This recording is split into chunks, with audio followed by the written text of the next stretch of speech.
Thank you so much, and I wish Gwendolyn went first because she would energize all of us, but we'll hear from Gwendolyn in a minute.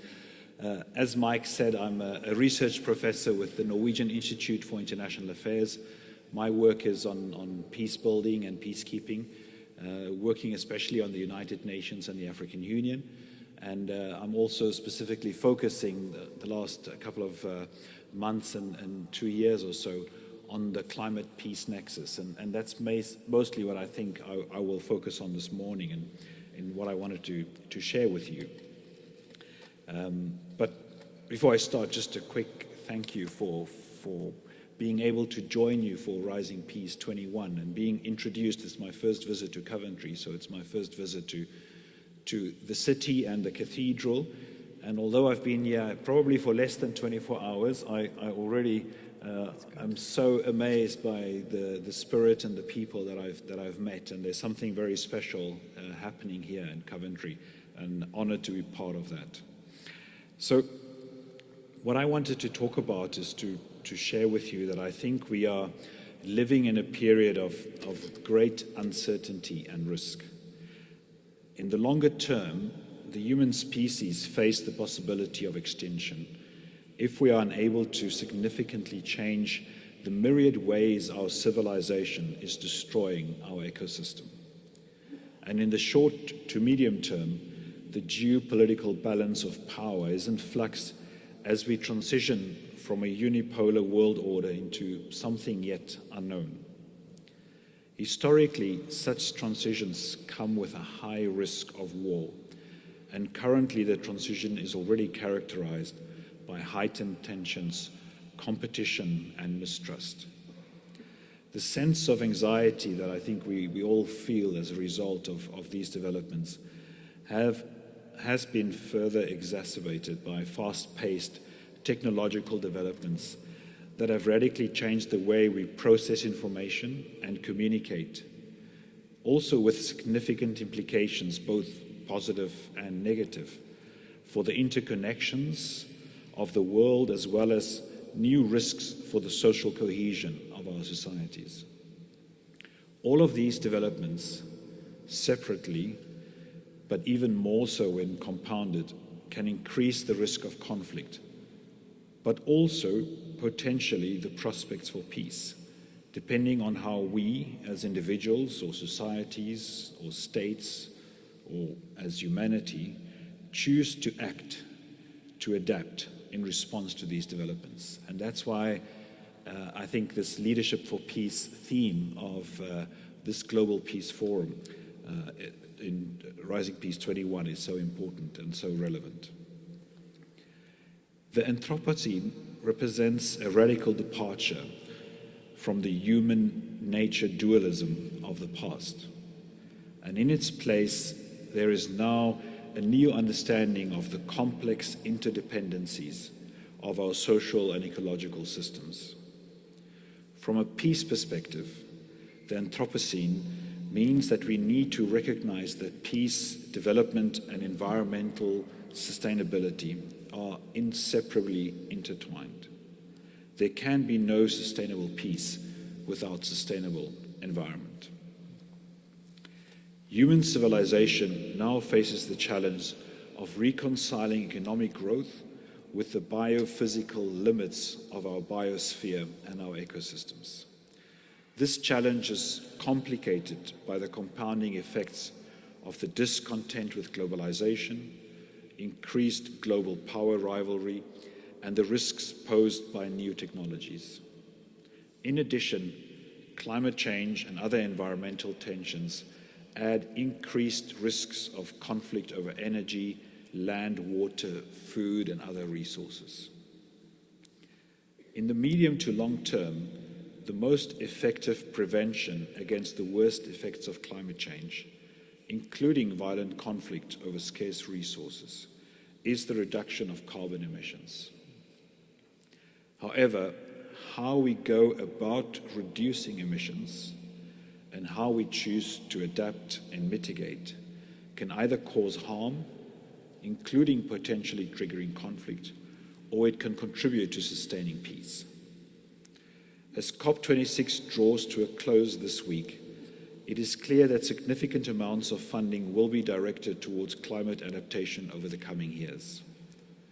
Whilst the commitments made in Glasgow fall short of what is needed, and whilst some of the announcements may amount to greenwashing and should be regarded with caution, the takeaway from a climate peace nexus perspective is that millions of pounds of climate adaptation funding is going to be spent in the coming years.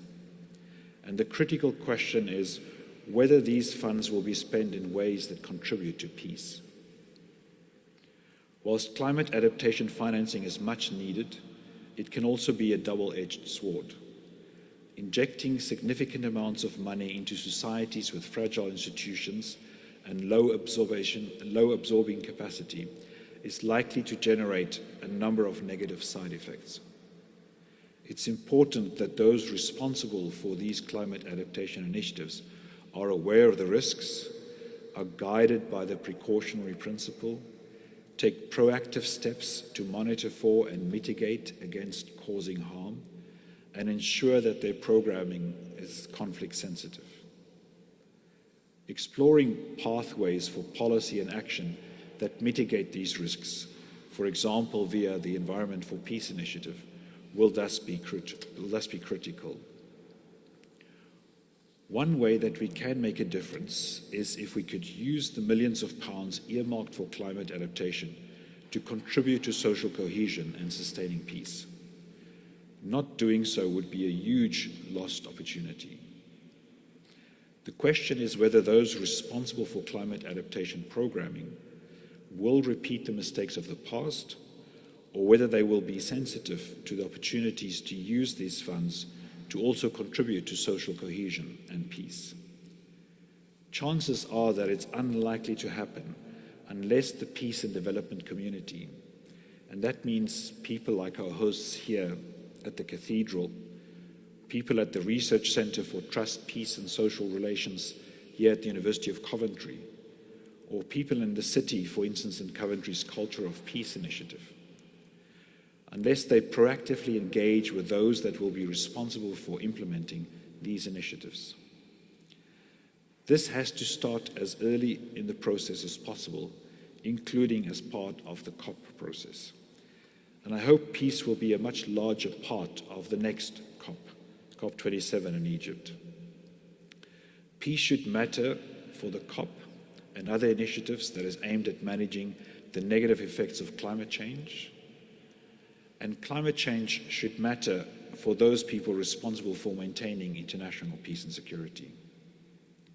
So, in the context of leadership for peace, how we go about reducing emissions and how we choose to adapt and mitigate will define if we cause more harm or if we realize the opportunity to contribute to social cohesion, public trust, and sustaining peace. Thank you very much. Cedric, thank you.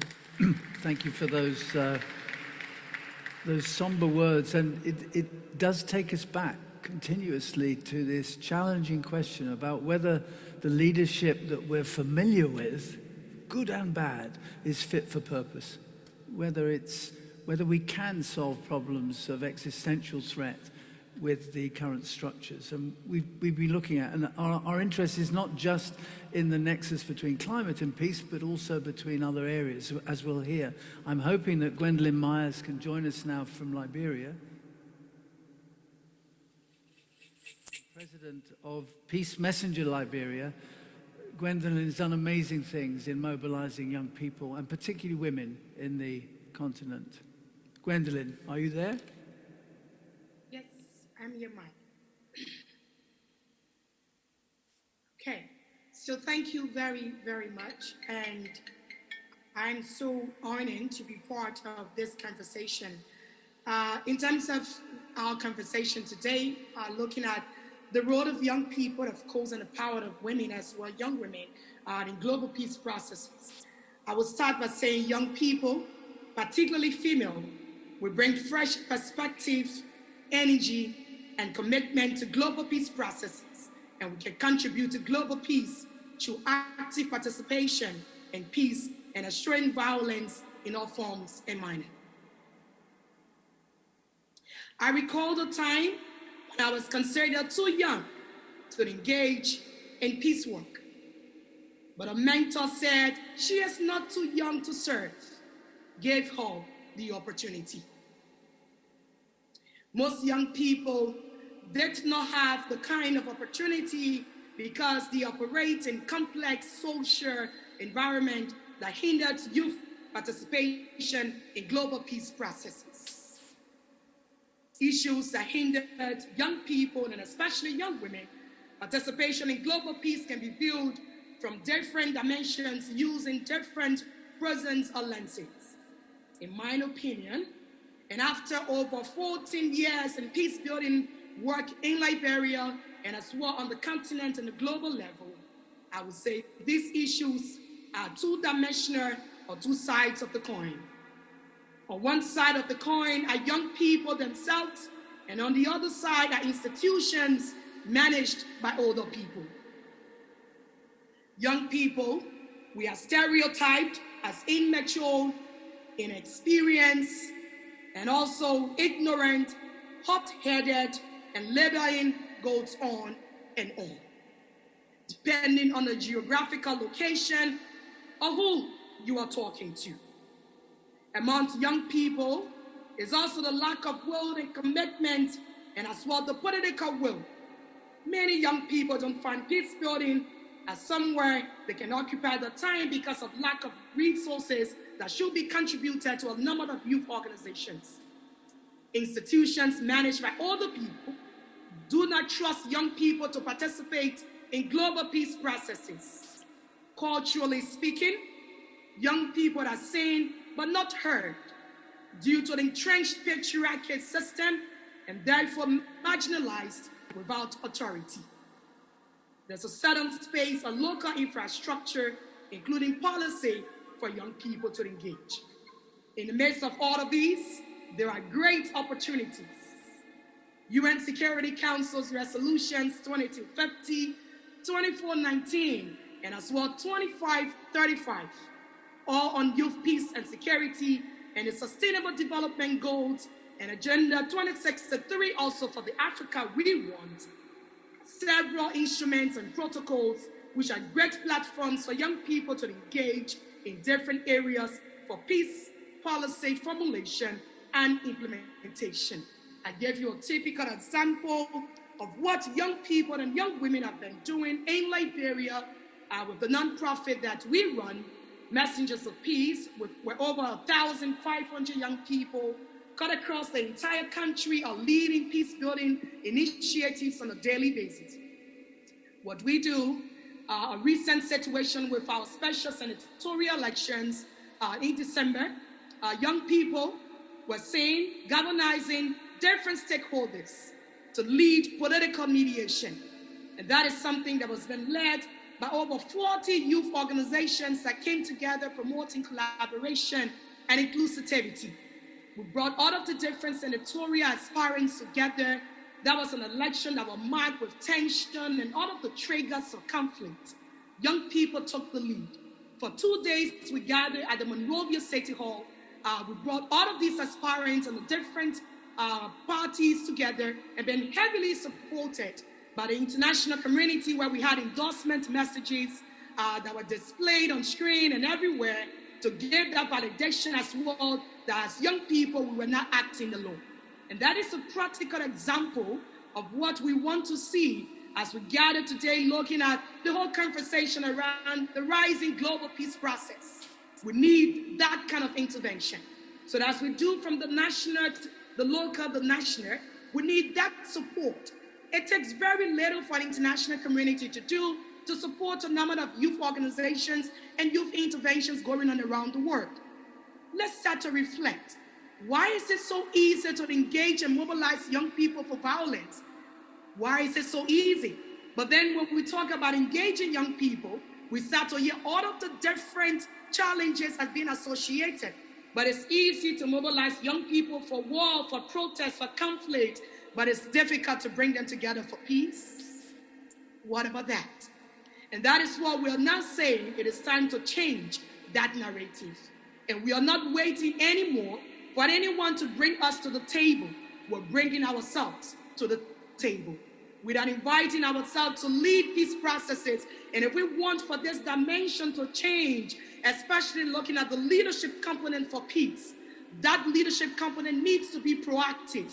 And in order for it to be proactive, we have already started to join efforts with a number of people who have been doing this work, and we said it is time to engage. Let's do it together. And because of the work young people did for that political mediation, I can tell you our transition was really peaceful because young people accepted peace. Young people said it is time that we too contribute meaningfully. We signed a communique after the 2 days youth peace talk in Monrovia with all of the different senatorial aspirants. We follow up, not just leaving it to the dialogue room. We put all the tips and tricks involved in mediation to make sure that we had the result we wanted. The coffee breaks, meeting all of these aspirants in different corners as young people. They were not older people doing this. It was young people leading this process, doing all of the interventions. And at the end of the day, from government to opposition, every one of them accepted this result, and we had that transition. So today, we still follow up with them, looking at a sustainable peace approach, because we want to make sure in the midst of peace, we should still try to talk about conflict prevention, because not to be too relaxed, because we have peace. When we have peace, it's even the time for us to do more around the conflict prevention strategy. And that is what we continue to do together with the 1,500 young people in Liberia. We did it before. And as we prepared for 2023 elections, even in Liberia, as young people, we will do it again.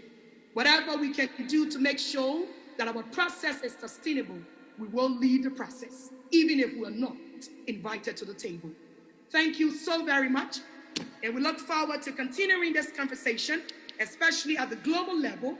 What practical steps can we continue to take towards the leadership for peace conversation, and how we can kind of implement that at the local and the national level. Thank you so very much. So, Gwendolyn, thank you so much. It's so great to see you. And I just want us to hold that point. Don't ever wait to be invited to the table. Invite yourself. I think that's always, you're always inspiring, Gwendolyn. It's great. And hang on, we'll have some questions and answers later. I'm going to move now to Annika Hilding-Norberg, who is head of peace building and peace missions at the Geneva Center for Conflict. For security policy, excuse me. Annika, are you with us? I have no audio.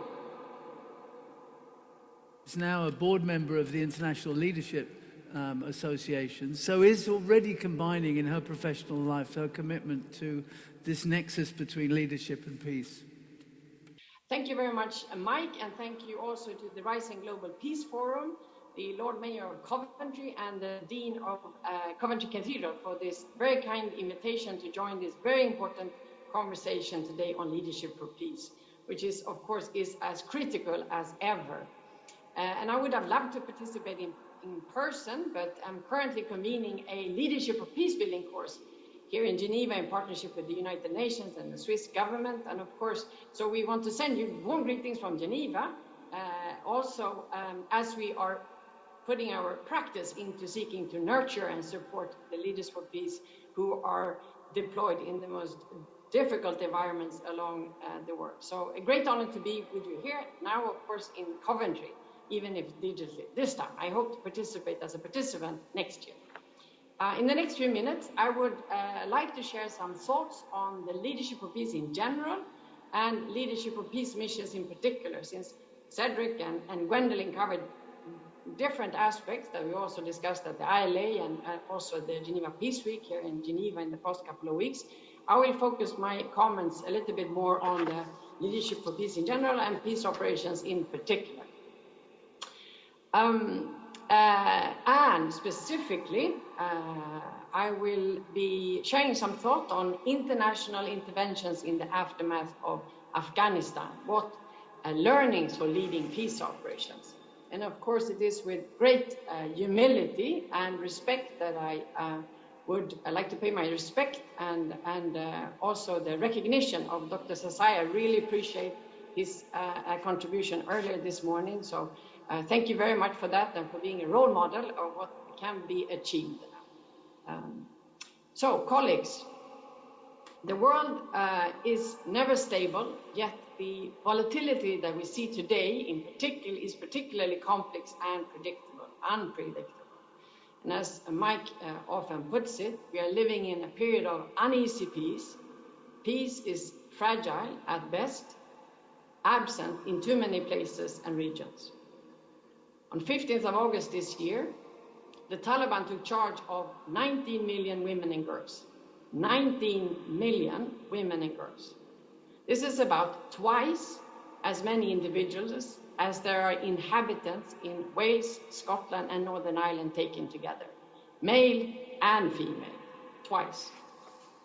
Overnight, the most basic human rights that are inherent to all human beings were denied to these 19 million Afghan women and girls. The right to life and liberty, to freedom from slavery and torture, to freedom of opinion and expression, to work and education, these inherent human rights are no longer present for all the women and girls living in Afghanistan. So what went wrong in Afghanistan? This will no doubt be analyzed for decades to come. And there are indeed many factors coming into play. For example, the majority focusing on counterinsurgency is indeed identified as a challenge, but it is not the only one. For the past 20 years, large part of the Afghan population was not involved in the process, and which shows how detrimental a non-inclusive process can be to its chances for success. Challenges to the peace process, the fragility of national ownership, the obstacles to involving women in a strategic and meaningful way, the devastating impact of corruption, the inability to move beyond efforts for stabilization. The list of shortcomings is long. And yet, they are all challenges that we witness not only in Afghanistan, but also in many other fragile contexts where peace building takes place and peace operations are deployed. Indeed, since the end of the Cold War, we thought we knew how to do peace building. We took for granted that if everyone could just do what they were supposed to do, according to the more or less universally adopted peace building model, all would be well. But as we now know, things are much more complex. Massive peace building and other international interventions do not necessarily deliver the required results and the impact needed. Afghanistan is the alarm clock that wakes us up to some hard realities. So how can we do better?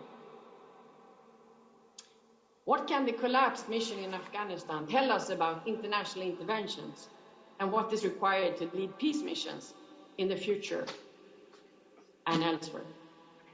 In view of the Afghan development, what is really required to lead political and/or multidimensional UN peace missions in an age of deep-seated and entrenched turbulence and uncertainty, fragility and conflict? How must leadership develop and adapt to support and strengthen the advancement of peace and security, not only to stabilize a situation, but for sustainable development to find space and take place? When assessing the Afghan situation, what are some of the fundamental principles required to guide the leadership for future peace missions? Have those principles changed as a consequence of Afghanistan, or our perception of them? Or have our previous insights and understandings only become confirmed and reinforced by what happened in Afghanistan? In addition to Mike, Cedric, and Gwendolyn, whom we had these conversations with, also the Human Rights and Gender Integration Directorate, colleague Muska Karimi from the Afghan Ministry of Defense for the last couple of years. She just left. She's with us here at the GCSB. and also General Gyllenspor, Force Commander MINUSMA in Mali for the past 3 years. And we also had the contribution in our dialogues on this very, very difficult but important conversation from Professor Lisa Howard at Georgetown University. And of course, all the participants bringing their perspectives and expertise. So what were some of the main points of discussion and conclusions of that? And of course, we had a broad ranging in these several engagements, ranging discussion and exchange, which I can't do justice in a few minutes here, but allow me to mention 4 quick reflections that I would say gained particular traction so far. And the first one was that Afghanistan's collapse is indeed first and foremost a tragedy from untold many perspectives. However, it is also an opportunity to force ourselves to sincerely and critically reassess and rethink not only the tactics and techniques of international interventions and peace operations, but also much more fundamentally our assumptions about peace, peace for whom, peace by whom, and with whom. We really need to engage in some much deeper reflections on the purposes, the principles, the planning, and the process of peace operations and peace building. Fiddling at the surface is not sufficient. And secondly, there is a need for mission leaders to strengthen their understandings, their tools, their skills, to fully take in and take on the true complexities conditioning peace operations in today's missions. As championed by Cedric, Mike, and others that joined our conversations, complexity theory, adaptive peace operations, and how they relate to leading, managing, and steering international interventions in highly complex and fast-changing environments need to be included as a core component of all leadership preparations and training for international missions, peace builder or peace operations, and by whatever organization is engaged. Third, UN peace operations, most often in theory, I should say, are guided by the legendary 3 principles of peacekeeping. You have consent, now strategic. The second is impartiality, active such, preferably, and non-use of force except in self-defense and in defense of the mandate. And this is coded in the UN Capstone Doctrine developed in 2006-2008. And in addition to the famous 3, the UN principles and guidelines also state that the 3 criteria for success are the principles of legitimacy, credibility, and national ownership. So in the wake of Afghanistan, it is evident that there is a need for mission leaders' preparations to even more focus on exploring, unpacking, and seeking to understand what national ownership really means. We need to elevate this focus. What are the dilemmas? What are the difficulties? What are the traps? But also, what are the best practices in promoting national ownership of a peace process? Without it, all efforts are in vain, at best, devastating at worst. How can peace missions best promote national ownership that serve all the people living in the country, men, women, and those living in the furthest away provinces, without undermining the very notion of ownership while trying to promote it? It's really a dilemma. None of this is new, or news, I should say.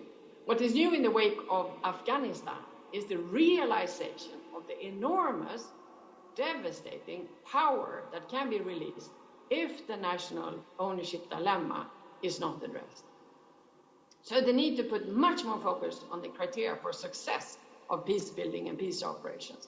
We can't just do the minimum. We really have to strive to do the best, in particular in relation to understanding national ownership, what it means.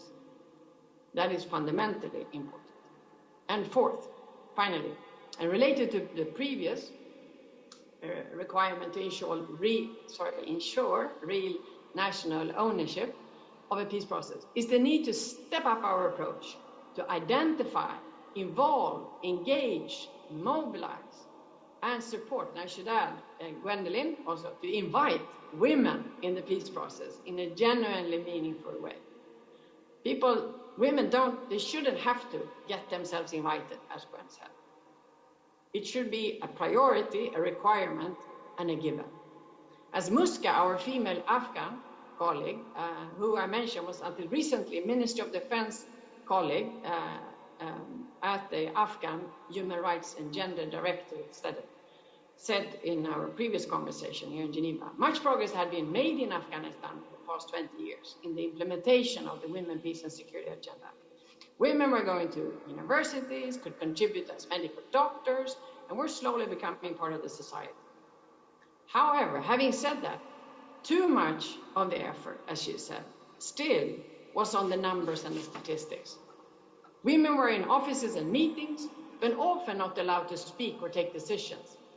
And critically, the peace agreement and the subsequent constitution that was to guarantee the developments and progress in the past 20 years had not involved women. Women need to be involved from the very beginning and part of the whole journey. So concluding and looking ahead, for peace builders and mission leaders to be successful in the new context and the new environments, they need to exercise not only adaptive leadership, but also transformational leadership for peace. And doing so by first embracing uncertainty and ambiguity, which is the new normal. How can complexity theory help leaders lead with clear direction, purpose, and effectiveness? And secondly, leaders need to encourage innovation and experimentation. So are you really thinking outside, inside, through, or around the box? How can the concept of national ownership be reinvented and truly and seriously redefined as relevant and required? And third, mission leaders need to ensure inclusion and harness diversity. Women, youth, which is half the planet, all that are able to contribute to the effort. They should be vigorously invited and meaningfully involved. And finally, leadership for peace means leading with empathy, in partnership, and thus by remaining committed to creating, without exceptions, win-win solutions and positive peace for all. Thank you.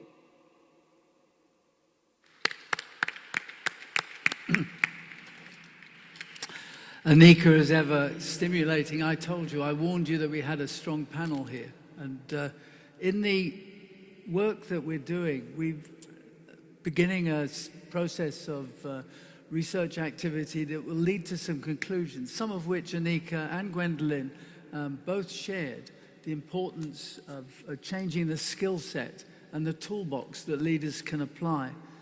So I wanted just to conclude our presentation to you before questions with 8 points that have come out in the research. We've been asking leaders in difficult positions, be they military or political, be they business leaders or whatever, about the qualities and tools that Annika talked about and whether they're fit for purpose for this particular time and for some of the challenges that we've heard about, both from Kim, from Cedric, from Gwendolyn and Annika as well. And the 8 are really interesting, and I want you to take them before lunch and reflect on them over the next couple of days as you hear other inputs from people with similar concerns. The first is, do leaders ask the right questions? Do they approach their role and purpose, or does the leadership process itself ask the right questions? Do we want experts? Do we want diplomats? Do we want facilitators? Well, we need them all.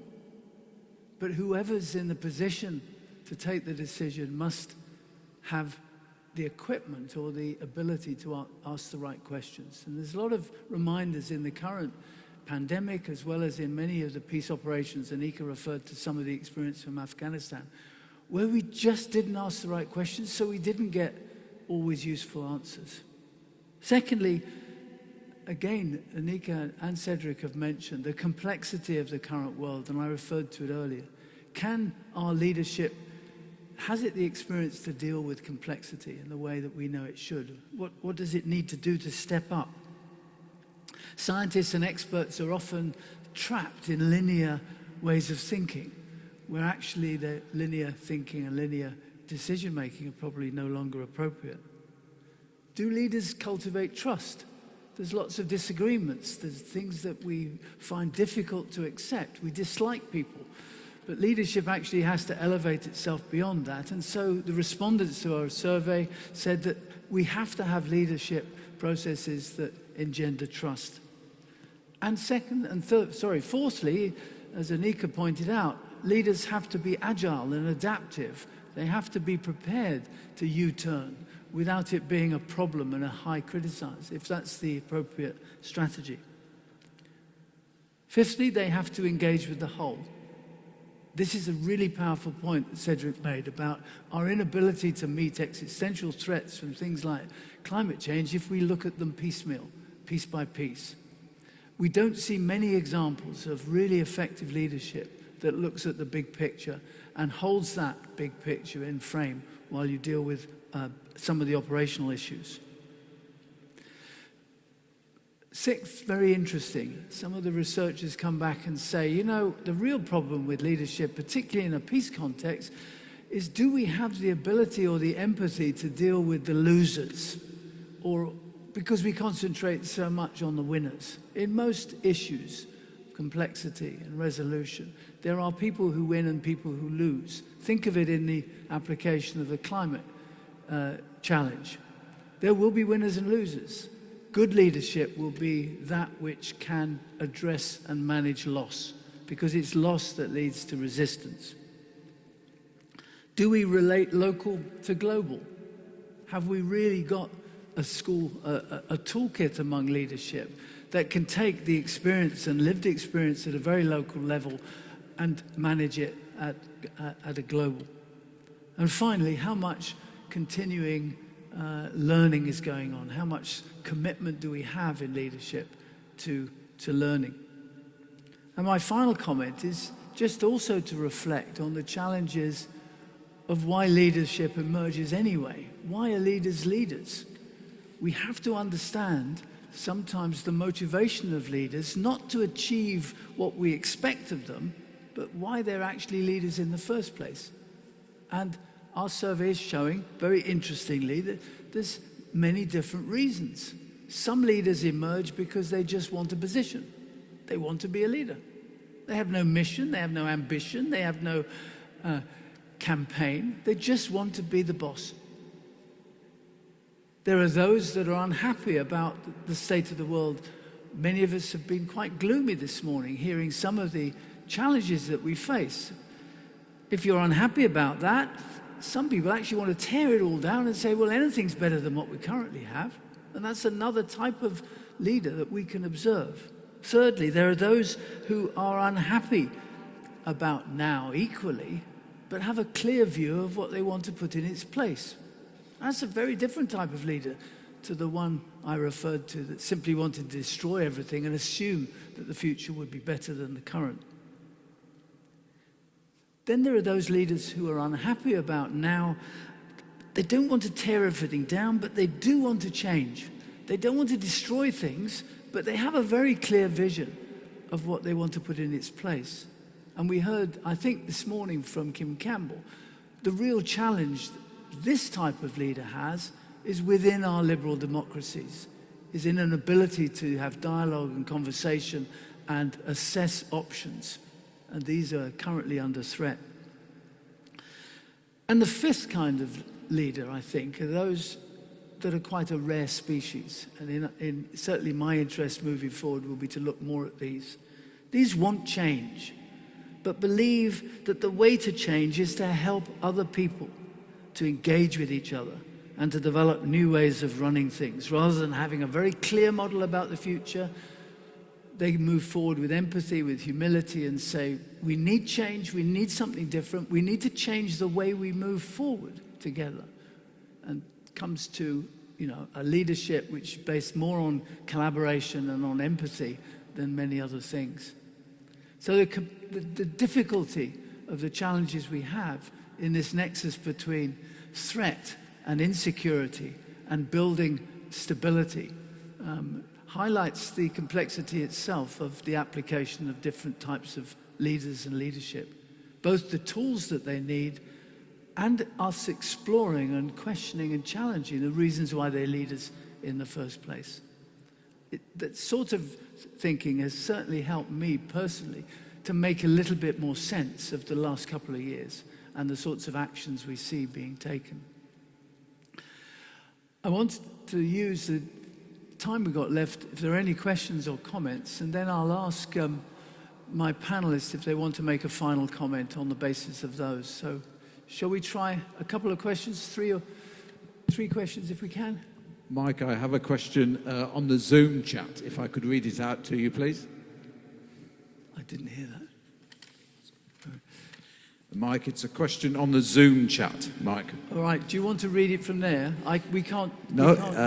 This is the question for Gwendolyn from one of our Zoom listeners, from Fred Mudhai. I hope I pronounced that right. And the question is this: how should Kenya and Tanzania handle recent spates of secondary schools buildings arson by disgruntled students? So how should Kenya and Tanzania handle recent spates of secondary school buildings arson by disgruntled students? And I have such great confidence that you'll bring Gwendolyn back to answer that. Okay. So the answer is just very simple.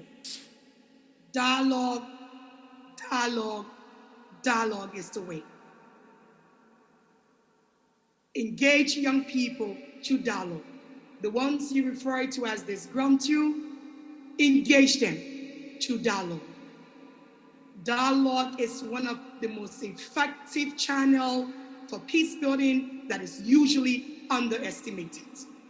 Dialogue is the way, because it's something we continue to use in our work in Liberia. We had a situation with the End Rape campaign, where young people took onto the streets and blocked everywhere the passage and said, nobody gonna leave. Government and everybody got confused. It took dialogue to find a way. Dialogue that make young people to say, okay, let's come to an understanding. Let's come to a common ground. Even the ones that were blocking the streets, dialogue. So I reached out together with my team to the leaders of the protests, the leaders of the young people who were involved in that, make them to understand that, yeah, they have some concerns, because in these situations, there are always concerns on the other side. It's not for you to be judgmental and trying to label them, but it's always to find a way where you understand where they are coming from, even if you don't necessarily see their actions as the right one. But you need to bring them to that place of trust to engage in the dialogue with you. And that is how we were able, together with a team of these young people who were leading this massive protest, the government and all the partners responsible, the president declared rape as #1 emergency, because that was what they wanted. But it came true because of dialogue. Thank you. Gwendolyn, do we have another question?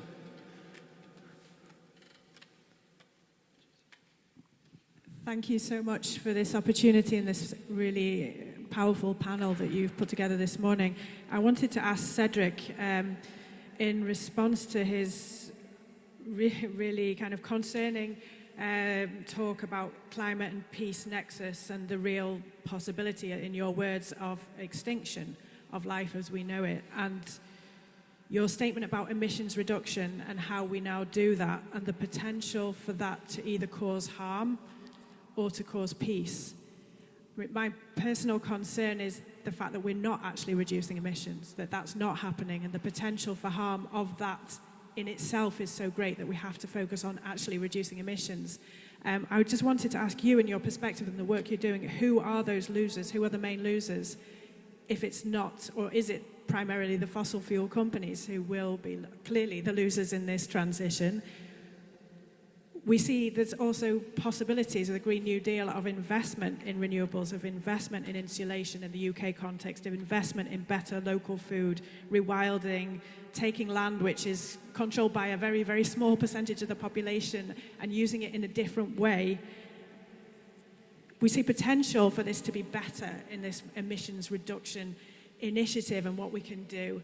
but you're raising really important questions about the potential for harm, the potential for conflict in the emissions reduction process. I just wondered what is that potential for harm, and how do we then tackle it? Thank you very, very much for the talk. Cedric, go for it. Well, thank you very much for that question. I mean, maybe I'll start it off by perhaps reflecting on let's say, the social capital we have to tackle this problem. First of all, I think, actually, let me start by saying next year I'm part of an initiative to develop a report for the Stockholm Plus 50 conference, because there was a United Nations conference on the human environment in 1972 in Stockholm, 50 years ago, that kind of kicked off this process. So if I look back at where we were 50 years ago when people started talking about this and where we are now, on the one hand, we can see that many of the things that people were concerned about then have actually transpired now. But on a more positive note, I would say at this point, we have a much better understanding of what the problem is, a much clearer idea of what we need to do about it.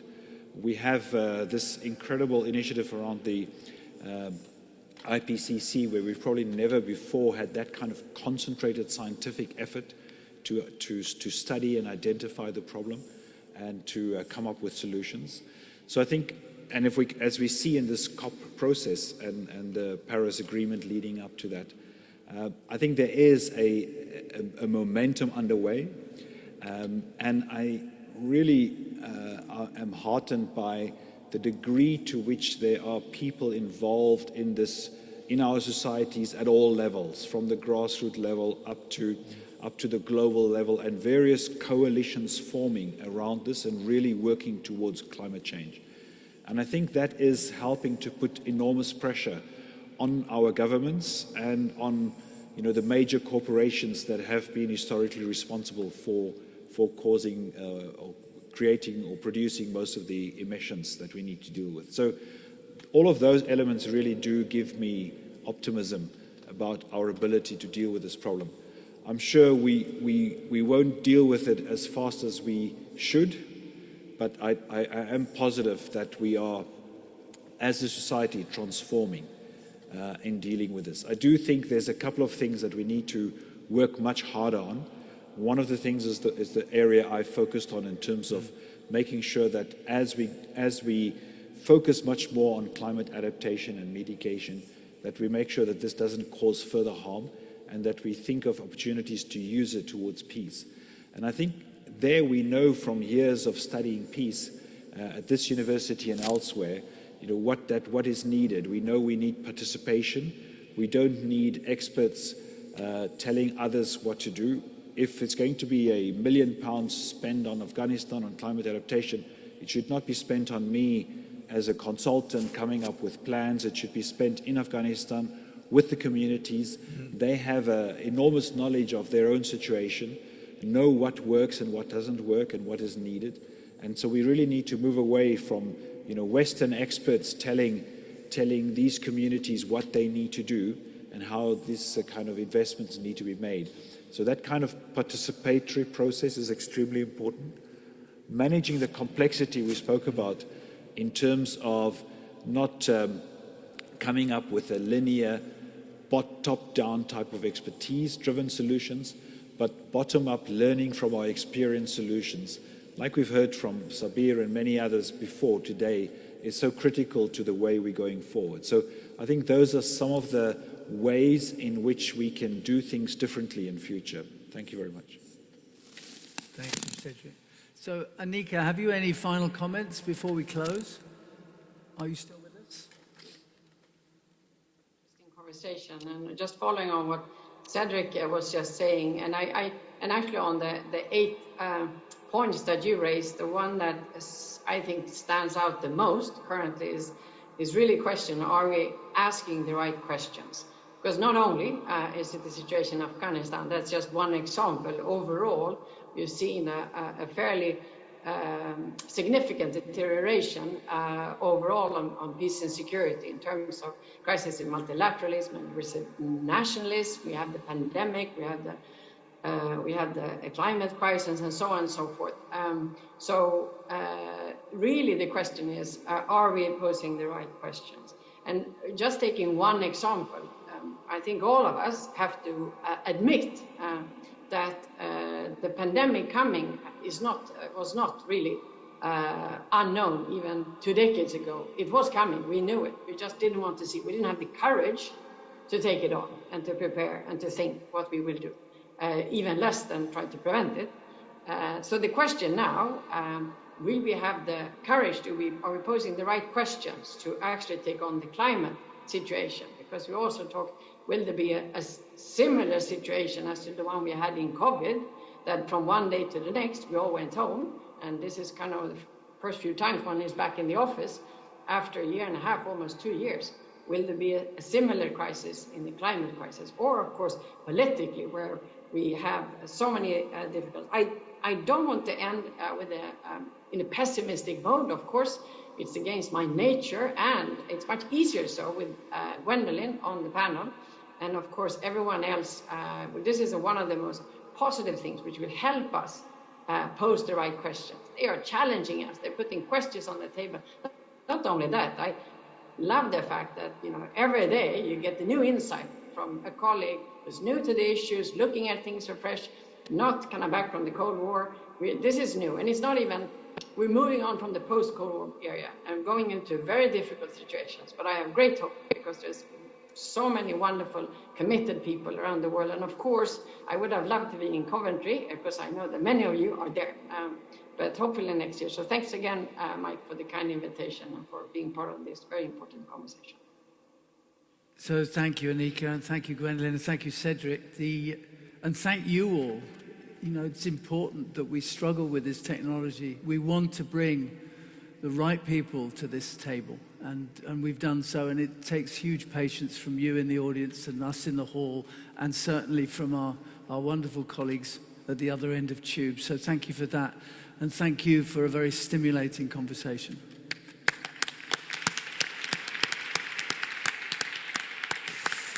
And I think we've earned some lunch or some break anyway, so I look forward to seeing you later.